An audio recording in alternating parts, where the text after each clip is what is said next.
Минь хоол болоход эзэн та туслаач. Эзэн Есүсийн нэрээр талархан залбирч байна. Амен. 마태복음 5장입니다. Матай номын 5. Матай номын 5-ын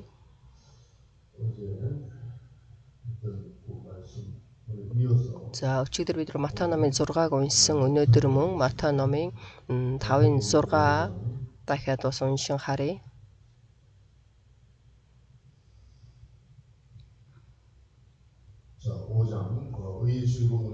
Зөвхт байдлын төлөө за бүгдээ хамт уншия. Зөвхт байдлын төлөө үлсэн цангагсаж ирүүлтэй тэд садгагдах болно. Аамен. Дахиад хэлье. Зөвхт байдлын төлөө үлсэж цангагсаж ирүүлтэй тэд садгагдах болно. Аамен. За тэгээд энэ өнөөдөр Матай номын 5-ын 6-ыг дахиад хийх хэрэгтэй учраас би та бүгдэд бол номлож байна.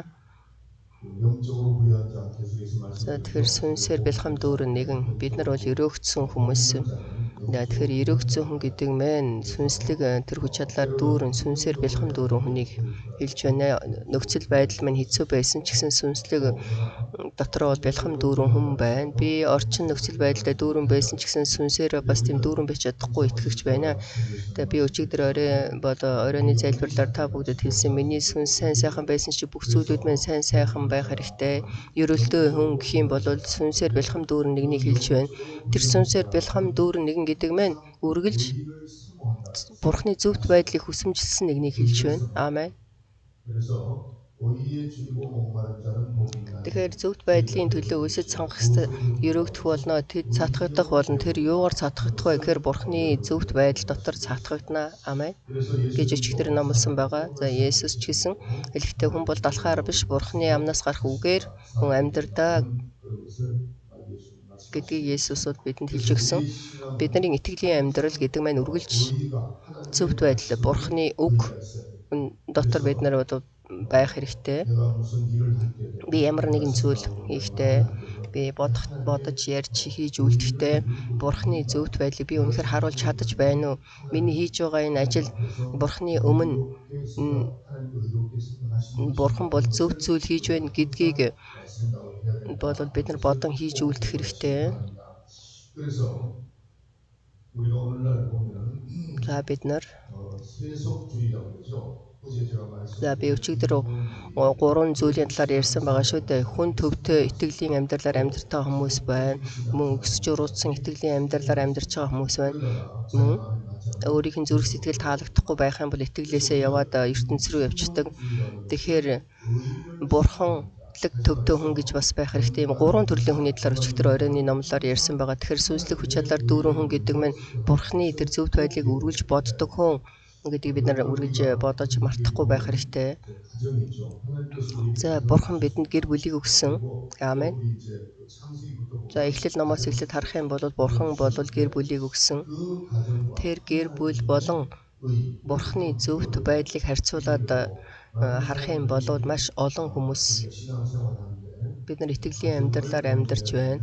Эхлээд төрүүлээд гэр бүлээ харах уу, альсвал итгэлийн амьдралаар амьдрах уу гэж хэлэхээр хүмүүс бол эхэнд нэгт бол гэр бүлээ гэж хэлээд байдаг. Гэр бүлдээ төрүүлж үйлчлэх хэрэгтэй. Харин Бурхан бол тэр гэр бүлийг үүсгэж байгаа юм биш. За тэгэхээр Эхлэл ном дээр гарч байгаа Адам, Ева хоёр бол гэр бүл болсон. За миний хувьд ч гэсэн гэр бүл болсон талаар номлодог. Гэхдээ энэ дээр Бурхны зөвхт байдал болон гэр бүлийн талаарх энэ хоёр асуудлын алийг бид нар түрүү сонгох вэ гэхэд бид нар маш сайн бодох хэрэгтэй. Библи дээр Есүс юу гэж хэлсэн бэ гэхээр гэр бүл бол нэгт биш ээ. Матай номын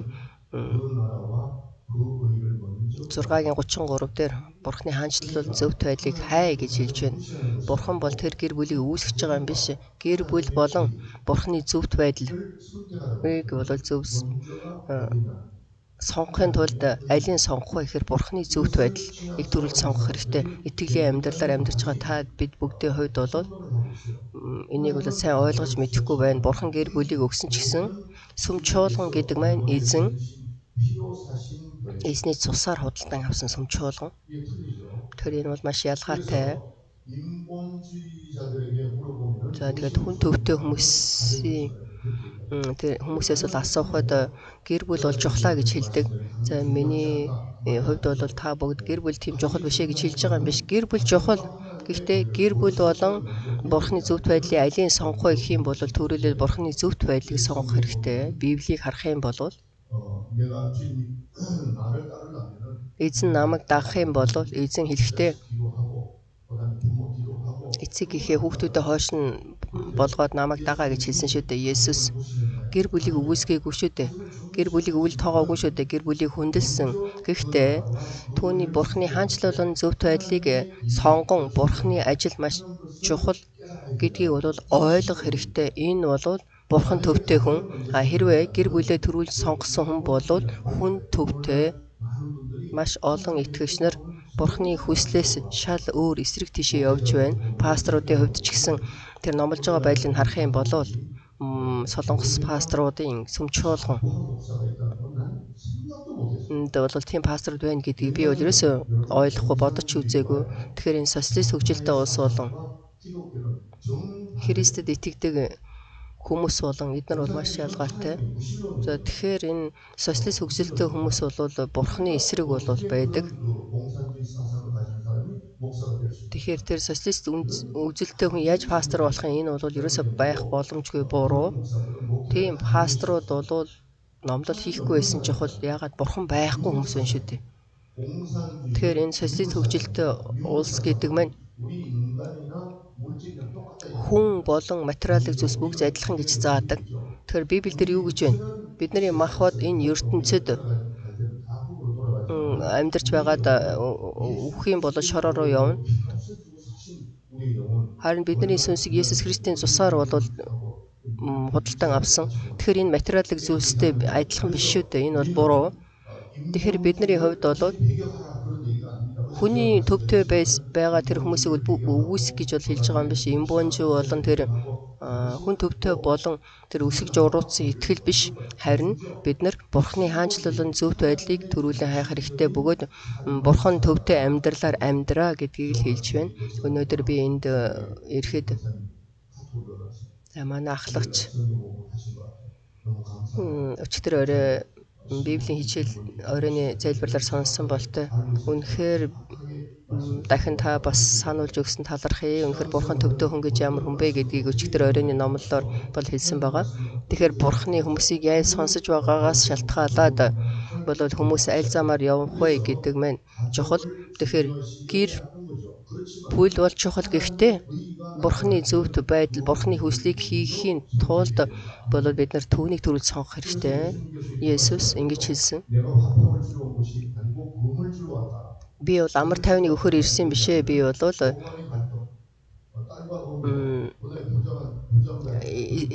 гэр бүлүүд хоорондоо болон хадам ээж бэрийнхаа эсрэг ингэж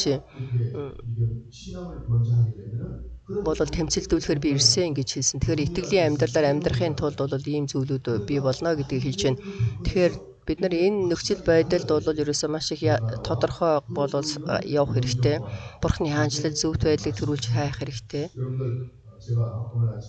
Өнөөдөр та бүгд буруу сонсох юм бол энэ гэр бүлийг бол үгүйсгэж байгаа юм биш үү гэж бодож магадгүй. За миний хувьд бол гэр бүлийг маш хайрлан хүндэлдэг бөгөөд Новагийн хувьд ч гэсэн гэр бүлийн хувьд бол ганцаараа авралыг авсан биш. Тэр өөрийнхөө гэр бүл болон эхнэрийг хүртэл тэр аварсан бөгөөд Авраамын хувьд ч гэсэн хүүхдүүдийнхээ талаар гэр бүлийнхээ талаар бол маш их чухал анхаарч үзэж байгаа ч гэсэн миний хэлж байгаа зүйл бол аль нь түрүүнд вэ гэдгийг л хэлж байна.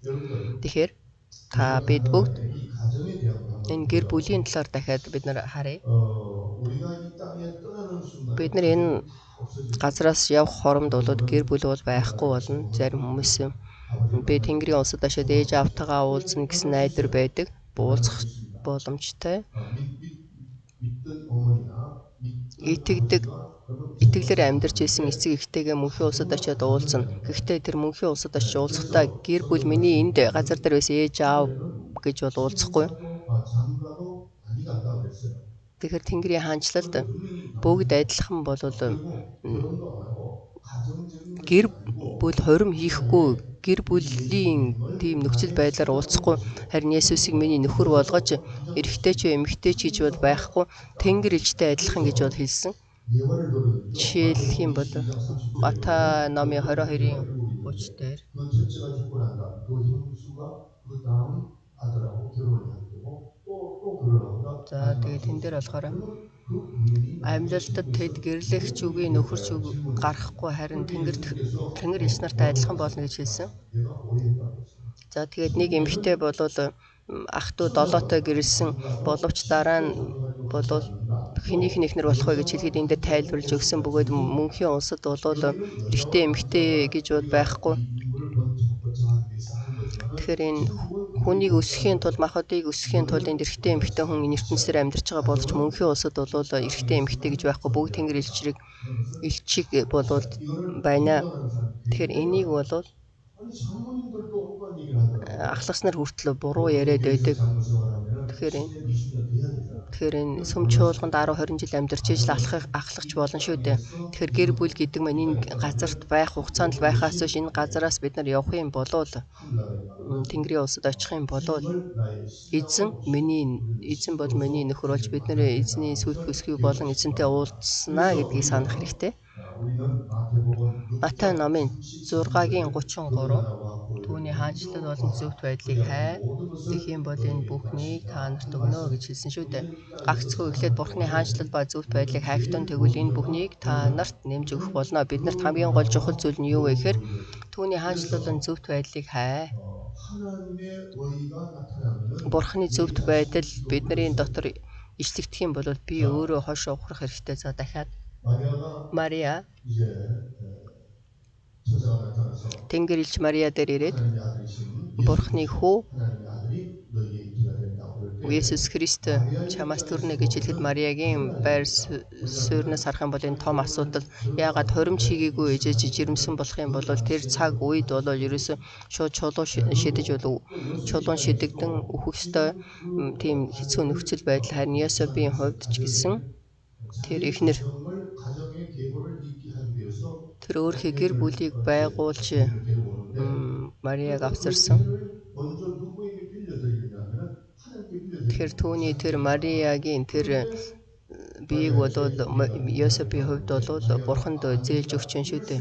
Харин Мариагийн хувьд бол би бол үгүй гэж Бурханд хэлэх болох байсан ч гэсэн харин өөрийнхөө гэр бүлийг хойшин тавиад Бурханы зөвхт байдлыг бол төрөөрлөн Мариагийн хувьд сонгож байна. Тийм болохоор Мария өрөөгдсөн эмэгтэй гэж Библи бидэнд хэлсэн.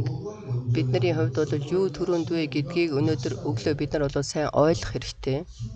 Дуулуурт гэдэг маань бид нар эзний өмнө дуулууртай байна гэдэг маань би өөрийнхөө хүслийг бол хойшин тавьж эзний хүсэлд зөвхт байдал дотор дуулууртай байхгүй байх юм бол энэ дуулууртай байх боломжгүй. Тэгэхээр энэ хоёр зүйлийг хийхин тулд энийг хийх үү тэрийг хийх үгээс бид нар боддог шүү дээ. Энэ дээр Бурхны зөвхт байдлыг сонгох хэрэгтэй.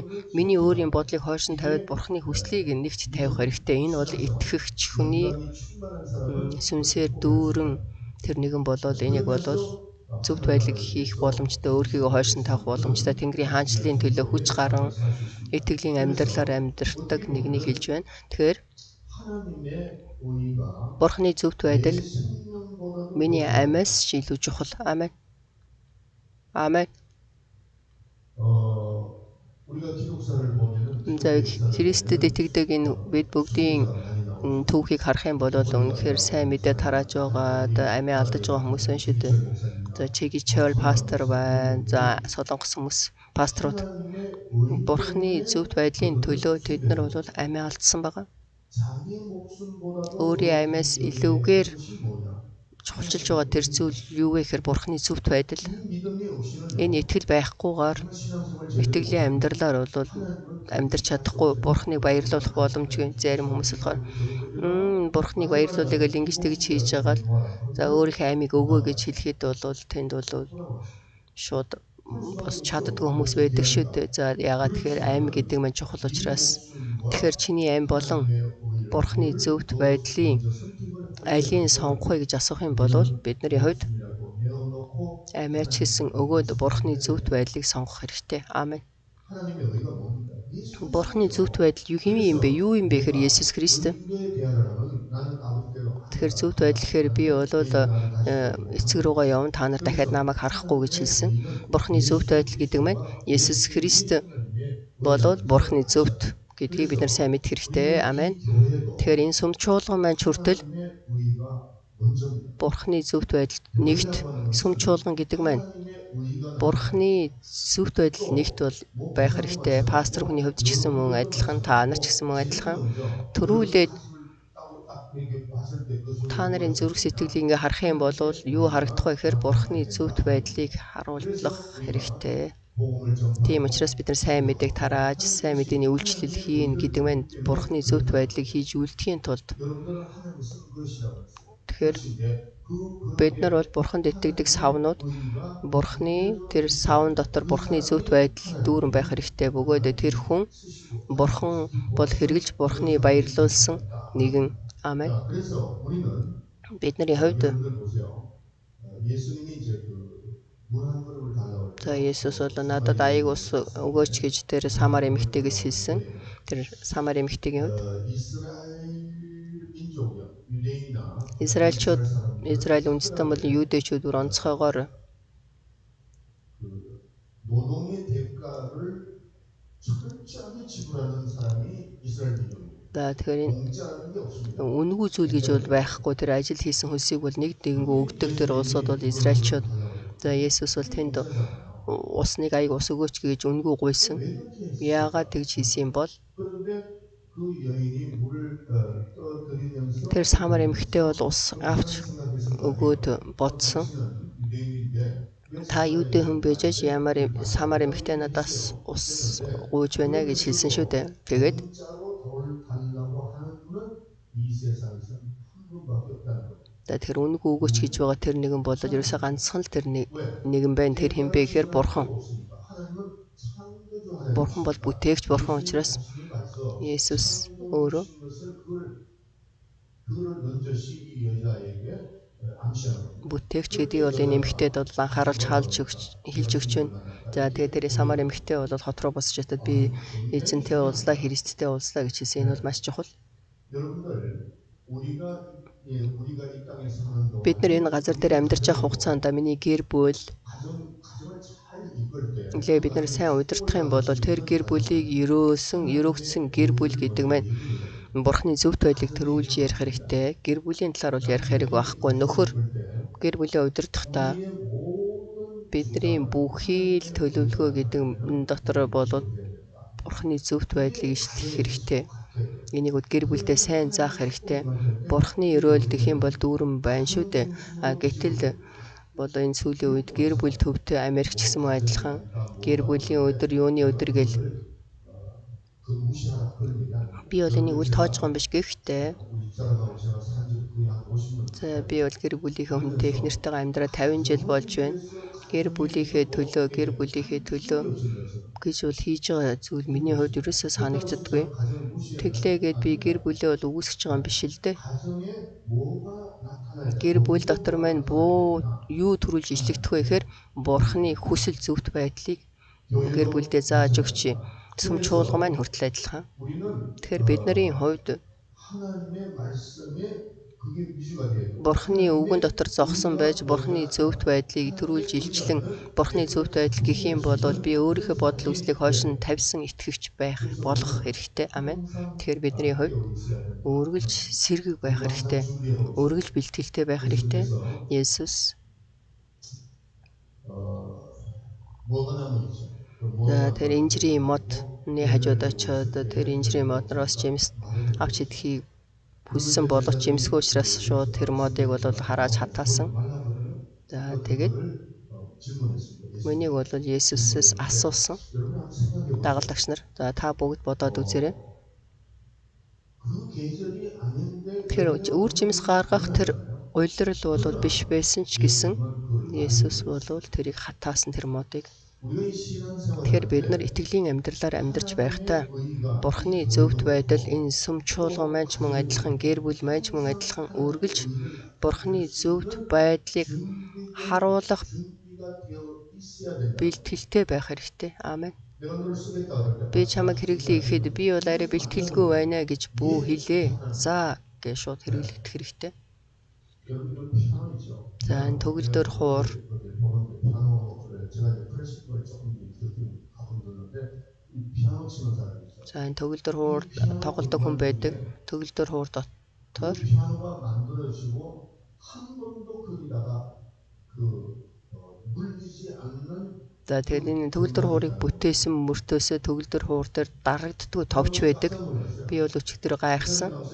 Тэр хүн бол гарч ирээд хэлсэн төгөлдөр хуур энэ тэр давчлуур бол маш их дарагддаг. Гэхдээ нэг ч удаа болвол тэр давчийг дарж үзээгүй тийм давч байдаг байна. Тэгтээ тэр хэрэгтэй. Яагаад бэлтгэлтэй байх учраас бэлтгэл хэрэгтэй учраас тэр давч хүртэл хэрэгтэй. Гэж за тэгээ миний дотор энийг сонсож байгаа нэг зүйл орж ирсэн. Бид нар эзэн биднийг хэрэглэхийг хүсэж байхад бид нар бол үргэлж бэлтгэлтэй тэр хүн хэрэглэхгүй тэр бурхан биднийг хэрэглэхгүй байна үгүй хамаагүй бидний хувьд бэлтгэлтэй байх хэрэгтэй. Бурханы зөвхт байдлын төлөө хизээд yes гэж бодоод бид нар бол хүлээн авах хэрэгтэй бөгөөд бурхан биднийг хэрэглэхэд талархаж бид нар бурханд хэрэглэгдэх хэрэгтэй. Амен. 시편 찾으세요. 시편 100편 3절. Дуулал номын 100-ийн 3. За интернетээр сонсож байгаа итгэгч нар хүртэл хайгаад уншихыг хүсэж байна. Дуулал номын 103. Эзэн бол бос бурхан гэдгийг мэдэх түн биднийг бүтээсэн тэр бөгөөд бид өөрсдөө бос бид түүний ард түмэн түүний бэлчээрийн хонин сүрэг. Амен. За энэ дээр бид нар хэнийг гэнэ? Эзэн бол бос бурхан гэдгийг мэдгтэн биднийг бүтээсэн тэр бөгөөд бид өөрсдөө босаа гэдгийг бид нар тань санах хэрэгтэй.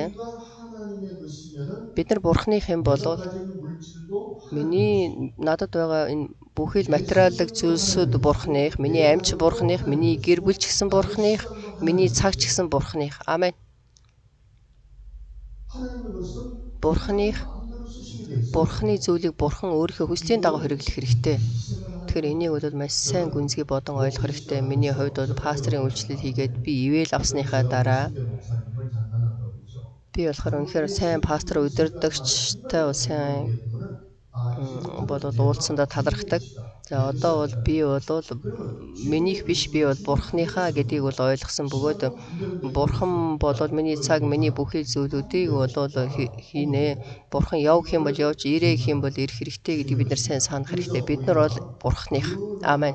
Тийм учраас бид нар бурхны хаанчлал болон зөвхт байдлыг төрүүлж хай гэж хэлэх юм бол бид нар хайж хэрэгтэй бөгөөд тэндээс бурхны тушаал бид нар жишээлэх юм бол ирэх юм бол чи материалын зүйлсийг авцраа гэх юм бол за гэд энэ минийх биш учраас харин энийг бид нар хизээ мэдэх үү хизээ сайн мэдэх үү гэдэг маань энийг үхээс өмнө л мэддэг. Ягаад тэгэхээр миний ам явж байхад энэ материалын зүйлс энэ цаг минийх биш шүү дээ. Эзнийх. Амен. Миний амьч гэсэн эзнийх. Тэгэхээр тэр эзэн хүсэх юм бол энэ амийг авч явна. Хүсэх юм бол амийг өгнө гэдгийг бид нар маш сайн тодорхой мэдэж бурхны хаанчлал зөвхт байдлыг төрүүлээд хай гэдгийг сайн ойлгох хэрэгтэй. Би энэ газар дээр амьдрах хугацаанд үргэлж эзэн гэхгүйгээр би өөрөө сайхан амьдрий гэж бодож болохгүй. Миний амьдрал бол дотор бурхан бүх амлалтаа өгсөн. Бурхны хаанчлал зөвхт байдлыг хайх юм бол энэ бүх зүйлийг чамд өгнө гэдэг маань энэ бурхны хийх ажил болохоос биш. Миний шийдвэр гаргах зүйл маань юу вэ гэхээр бурхны хаанчлал зөвхт байдлыг хүсэмжлэн хайх хэрэгтэй. За дахиад бид нар Матай номын 5:6 бүгдээрээ уншъя. Зөвхт байдлын төлөө өлсөж цангагсад өрөөлтэйе тэд цатгагдах болно. Бурхны зөвхт байдал дотор цатгагдана. Бидний бүхий л амьдрал гэдэг маань бурхны хаанчлал зөвхт байдлыг төрүүлээд хайхад бурхан бол агуу том өрөөлийг өгнө гэдгийг ойлгон бодож би булаалгах биш бурхан хэрглэж байна. Миний цаг, миний материалын зүйлс, миний нөхцөл байдал, миний амь хүртэл минийх бишээ. Эзнийх гэж хамгаалсан. Аамен. 그렇기 때문에 그분이 쓰신 Тэгэхээр 것이 Бурхан өгсөн юм а 신이라는 거예요. бидэнд өгсөн юм а Бурхан өөрөө хэрэглэе гэж байна шүү дээ. Тэгэхээр эзний удирдагч пастор та болон итгэгч миний хувьд ч гэсэн Бурханы өмнө хэрэглэгдсэн хүмүүсүүд үргэлж энийг бол байнга бодож ойлгож санаж Бурханы хүслийн дагуу хийж үйлдэх гэдэг маань Бурханыг баярлуулахыг хэлж байна. Зарим хүмүүс Бурханыг яаж баярлуулах вэ гэж хэлдэг, асуудаг. Би өөрийнхөө хүслийн дагуу биш, Бурханы хүслийн дагуу Бурханд хэрэглэгдэх тэр Бурханы тэр бүхий л хэрэгтэй зүйлүүд миний хүүхэд хүртэл Бурханд хэрэглэгдэхийн төлөө миний аймыг хүртэл Бурхан хүсэх юм бол би өгч чаддаг тийм итгэлийн амьдралаар амьдрагч нэгний өмнө Бурханы анхаарлыг бол татсан итгэгч нараа харин ертөнцид байгаа хүмүүс бол тийм биш шүү дээ. Итгэгч нарын хувьд болохоор бидний хувьд энэ 8 Бурханы өрөөлийг сайн ойлгох хэрэгтэй. Энэ 8 өрөөлийг сайн ойлгох юм бол Бурханы үгийн дагуу бол дуулууртаа хийж Бурханы өрөөл ирнэ гэдгийг бид нэр санахыг Есүсийн нэрээр өрөөж байна. Бүгдөө хамт эзний заасан залбирал. За эзний сүм чуулганы төлөө заавал залбирахыг хүсэж байна. За Имануэль чуулганы төлөө Америкт байгаа Имануэль чуулган. За манайх бол сайн мэдээ тараадаг сүм чуулган, дагалдагч биддэг сүм чуулган, мөн Библийг маш сайн унших хэрэгтэй. Ариун сүнсээр дүүрэн байх хэрэгтэй. Бөгөөд үнэхээр тэр Пентекост дээврийн байшин залбирч исэн тэр хүмүүс ариун сүнсээр хүчрхэг дүүрэн байсан шиг сүм чуулган маань бас тийм байх хэрэгтэй байна. Эзний пасторуудын төлөө гал одар халтан төгс халиуна Шижирбаатар пастор болон Оюнчимг ахлагчийн төлөө сайн залбирах хэрэгтэй. Бөгөөд Паксын пасторын төлөө залбирч ихийг хүсэж байна. Монголд байгаа пастор чуулгануудынхаа төлөө залбирч ихийг хүсэж байна.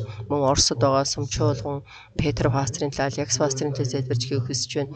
Мөн 9 сарын 10 хэдэн төлөө 9 сарын 15-нд Америкт бол энэ манай сүм Америкт байгаа чуулган дээр 9 сарын 19-ноос эхлээд бол тэнд харин 140-50 пасторууд бол цуглах юм байна. Бүр онцгой настай хүмүүс бас ирэх юм байна. 10-20 жил пасторын үйлчлэл хийж байгаа дэвтэртэй гарсан хүн байгаа. Мөн одоо ч гэсэн мөн пастор үйлчлэл хийж байна. Мөн 2-3 дахь үеийн пасторууд ч гэсэн үйлчлэл хийж байна. Тэгэхээр энэ хүмүүсийг бол гайхамшигтайгаар сэргэж манай сүм чуулган хүртэл сэндээд байгаа. Тэр хайрын цуглаан гэж байна. Пак пастрын чуулган хамт хийн. Тэгээд энд бол бид нар цугларалт хийн. Энэ тал дээр та бүгдээ бас залбирч хүсэж байна. Баланка.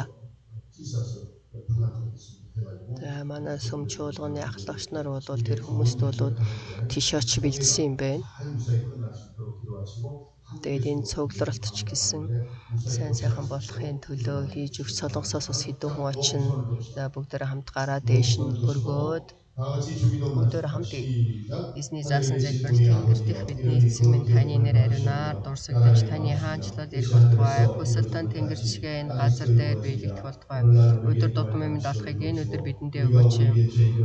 Бид өртөнгүүдээ уучлсны адил өөрсдийн минь өрийг уучлаач. Биднийг уруу татлахад бүү автуулаач. Ёрын мугас гэтгэлгээж хаанчлал хүч чадал алдарсуу мөнхөд таних. Амен. Өнөөдөр ч гэсэн та бүгдийг ялахыг хүсэж байна. Эзэн Есүс